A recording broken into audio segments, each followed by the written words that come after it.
आज पुण्यातल्या आंबेगाव मध्ये भरली होती यात्रा. यात्रेत आलोय तर सगळीकडे गर्दी होती आणि लहान मुलांपासून ते मोठ्यापर्यंत सगळे जत्रेचा आनंद घेत होते. यात्रेत तुम्हाला बारक्या मुलांपासून ते मोठ्यांसाठी गेम्स आणि ऍडव्हेंचर होते. आकाश पाळणे तर हे भले मोठे मोठे होते. इथे तुम्हाला कोणतीही ज्वेलरी घ्या 50 रुपयाला आणि कोणतीही खेळणी घ्या 100 रुपयाला. इथे कपडे, बॅग्स, नेम प्लेट असे बरेच स्टॉल इथे लागलेले आहेत. मग मंदिरात जाऊन दर्शन घेतले. मंदिर तर लाईटने एकदम मस्त सजवलेलं. तुम्ही पण इथे जवळपास राहत असाल तर तुम्ही तुमच्या मुलांबरोबर किंवा तुमच्या फॅमिली बरोबर जाऊन शॉपिंग आणि एन्जॉय करू शकता. मग मी थोडा वेळ यात्रा फिरलो आणि त्या जत्रेचा माहोल अनुभवला. तिथूनच गेलो घरी, कारण आज मला जायचं होतं मुंबईला. बॅग भरली आणि पोहोचलो नवले ब्रिजला आणि गाडीची वाट बघत बसलो. एकदाशी गाडी भेटली आणि निघालो मुंबईच्या दिशेने. तेवढ्यात ड्रायव्हरची आणि पॅसेंजरची गाडीच्या स्पीडवरनं झालेली बाचाबाच ते तुम्ही बघाच.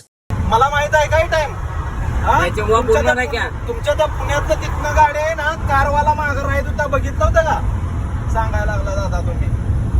प्रवासी आम्ही घेऊन जातो दादा, हे कायम लोक येतात मी काय करू म्हणून बसलो असेल ना मी. मला काय माहित तुम्ही असं येणार. हा असे येणार, मग माणसं मारूया का? गाड्या अशा कशा नाही माहित, जेवढी लिमिट असते तेवढं सेफ्टी आहे तेवढं कळते मला. पण मग कशाला सांगायला लागलाय?